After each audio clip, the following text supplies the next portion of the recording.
Two animal rights activists are facing felony burglary and theft charges and 10 years in prison in a case that goes to trial in early October. The incident dates back to 2017 when in Smithfield, Utah, the activists went into a Smithfield food factory, filmed the deplorable conditions, and also rescued a dying piglet. Well, the case is now going to trial, and one of the defendants is joining us today. Wayne Hsiung is an attorney and co-founder of Direct Action Everywhere. Wayne, thanks for joining us. First of all, are you surprised that this is actually going to trial all these years later? You know, that's an interesting question. In any ordinary circumstance, I would say yes, because even the government is admitting the value at issue, and from their perspective is about $42.20 per piglet. And the FBI, dozens of agents, attorneys have been involved in this case for many years trying to prosecute us. But when you realize how much influence these multinational corporations have and how much this case is really about speech and not about what we did on that night for a baby pig, it becomes a little less surprising. Smithfield has taken a lot of hits through the years since you exposed the deplorable conditions. They've had to close down several facilities, and it seems like a lot of people in the community of Utah blame you and Paul, who was your co-defendant, for somehow causing this, as opposed to Smithfield taking responsibility for their own conditions. What's the atmosphere been like in terms of getting ready for this trial, and what are you looking at in terms of potential jury? Yeah, I mean, I'd say it's been kind of a twofold response from the authorities and from folks who are powerful figures in the county. It's been very negative. Obviously, the county attorney, the sheriff, they all seem to want to put us in prison.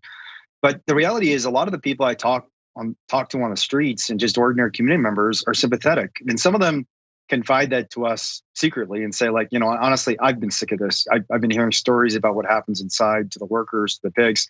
I can smell the stench from miles away. My kids can't go outside because the smell is so bad when the wind blows the wrong way that everywhere we walk, it smells like feces, because there are literally tons and tons of lagoons of feces all across Beaver County, Utah, because of what Smithfield has constructed next to these people's homes. But it's going to be a concern for sure, given that 1 out of 4 employees in this county do work for this company. But at the end of the day, what we're going to say to them is, look, the company didn't do right by you either. They're shutting this facility down, putting you out of a job, not because of what we did, but because of what they did, namely continuing to engage in unlawful and abusive practice against animals and hiding it from the public. Take us back to 2017. What motivated you to go to this particular facility in Smithfield, Utah? And what were you hoping to try and show and establish?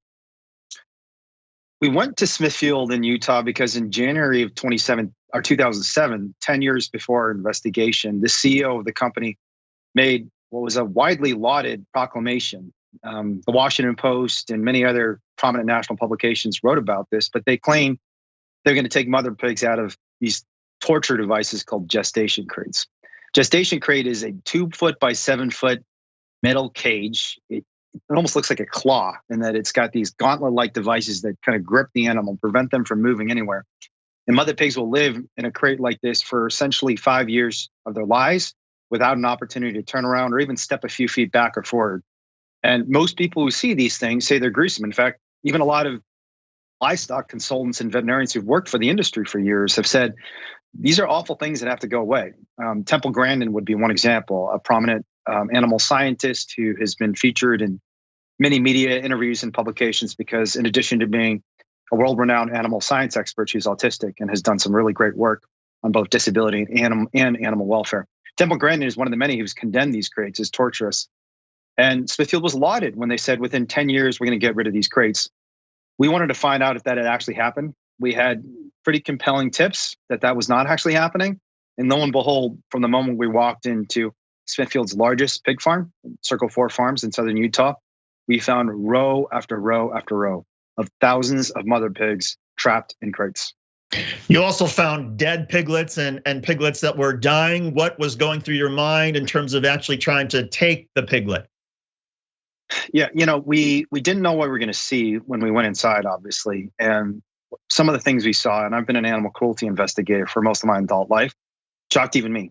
One example of this is just piles of dead piglets right beneath and under and beside their mothers after they had given birth, next to living animals that were all crawling over each other. And even just from kind of a public health perspective, this is gruesome and disgusting, because we all know after living through the last couple of years how dangerous disease is, and how when someone is diseased, and especially if they've died from disease, we have to be very careful about the spread of disease. Yet we saw pretty egregious violations of basic public health protocols. We saw piglets that were trapped in the grates. There was a piglet that had fallen into the manure grate that was right underneath the cage. And she had been born too early, so there were no appropriate facilities around her, including warmth. And even the grate underneath her was too large for her to walk. And when you have like a 2-pound baby piglet and a grate that is like a 1/2 inch to 1 inch wide hole in it, baby pigs are going to fall into the pool and get stuck. And so we found piglets like that. And the reason we ultimately decided we needed to rush one of these baby animals to veterinary care was because we concluded that she was starving to death. She was seriously injured and unable to walk, had no commercial value to the industry. And just as a matter of mercy for this one living creature, we thought she needed to see a vet. And so that's what we did. We took her to the vet. Now, the courts are not allowing you to put in your sort of motive for all of this. They're also not allowing you to show your video because they say it's sort of too gruesome. It seems to me that would be a reversible error on appeal, but you're the attorney, you tell me. I mean, is this really a gross violation? And is this something you can sort of bank on if you're convicted to get out of this? Yeah, I think it is a gross violation. I am an attorney, and I've litigated criminal defense cases all right under the Sixth Amendment to complete defense. You have a right to call witnesses. You have the right to confront the state's witnesses. You have a right to not only present exculpatory evidence, in other words, evidence that proves you're innocent of the crimes being charged, but the prosecution actually has a duty to turn it over to you. And this happened most recently with the Adnan Syed case that a lot of people heard about, the serial defendant. He's out of prison now partly because the prosecution did not allow him to present evidence that suggested he was innocent. So in our case, it's one of the most bizarre cases I've ever heard of. And I've talked to dozens of criminal defense lawyers, all of whom say the same thing. It's not just our video. We're not allowed to show any video shot by anyone of the conditions inside this facility. And usually it's the prosecution that is trying to seek evidence and show video of an alleged crime being committed. And we have a bizarre circumstance in this case where it's a defendant who's being accused of a crime who's saying, I would like the jury to see this video of what I actually did. And we're being told we cannot do that because it could induce horror in the jury. This is a term the prosecution used in their briefing, that it may induce horror in the jury and therefore cannot be shown. And our response to that, well, if it's horrible and it's so disgusting, people don't want to see it and they want it to be stopped, that's even more reason it has to be shown, because it shows very clearly that our intent on that night was not to steal anything or take anything of value from this company. Our intent was just to show people the criminal conduct of Smithfield and give aid to these sick and dying animals.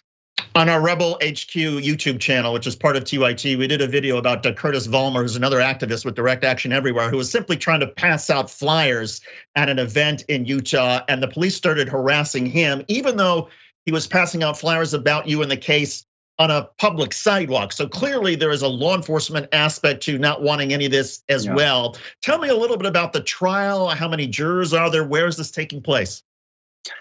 The trial is going to take place in St. George, Utah, which is next to Zion National Park. It actually moved from the original venue, which was Beaver County, Utah, partly because of what happened to Curtis. Curtis was not only charged with disorderly conduct merely for leafleting on a public sidewalk and being told that he couldn't be there, not because he was leafleting, but because of what the leaflet said. It was classic content discrimination and viewpoint discrimination, which is unconstitutional. The government cannot tell you you can speak, but only if you say what we want you to say. They have to give you the right to say whatever you want. That's a basic principle of the First Amendment. But in addition to charging Curtis, law enforcement officers indicated to some of the activists there that they were going to be violently threatened and possibly even killed. And the climate there is intense, don't get me wrong. And so when we reported this to the judge, and when the judge saw some of the survey questionnaires that were sent out to potential jurors and found that almost all of them had some ties to Smithfield, the judge concluded that we would not be able to find enough jurors who were unbiased, and therefore we had to move the trial to St. George, Utah. So it's going to be 12 jurors. 12 jurors will decide my fate, and within a week and a half, 2 weeks, I'll either be sitting in a Utah State prison, or maybe I'll be on the show again talking about a groundbreaking victory for animal rights. Yeah, we certainly hope it's the latter. And I would think that there's going to be at least one juror who's going to say, you know what, even if you take the stand and say, yes, I took that Piglet and I'm not allowed to say why, and the jurors are instructed to focus just on that, I would assume that one of them is going to say, no, wait a second, this is kind of crazy. And I assume you will take the stand, right? Yeah, I'm planning to take the stand. I'm representing myself and taking the stand because I think, unlike in a usual criminal defense case, we're not trying to sow doubt in the jury. We're trying to inspire them to make a decision of conscience. We have been completely open about this case from day one. We've never hidden our faces. In fact, the only reason Smithfield and Costco even know about what happened is because we published our video footage in the New York Times, and that's going to continue in trial. We believe in transparency, and it's the industry that wants to hide misconduct in the dark. And the same judge that is not allowing you to show motive and not allowing you to show the video, that is the judge that is presiding over this trial, correct? That's correct, unfortunately.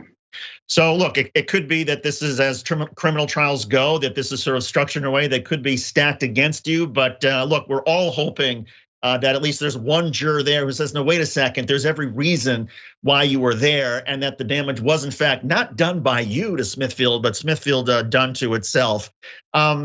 Look, Wayne, good luck to you. You're a Hoosier, and I grew up in Southern Indiana. You grew up in Central Indiana. Kudos to you for taking the sort of background that you have in a life of turning into a life of activism. And I think you're shining a light on some very important things just by the fact that you're going to trial. Thanks so much, David. And right back at you. There are a lot of good Hoosiers in the world, and you're one of them. Wayne Hsiung, he is the attorney and co-founder of Direct Action Everywhere. His trial in Utah starts October the 3rd.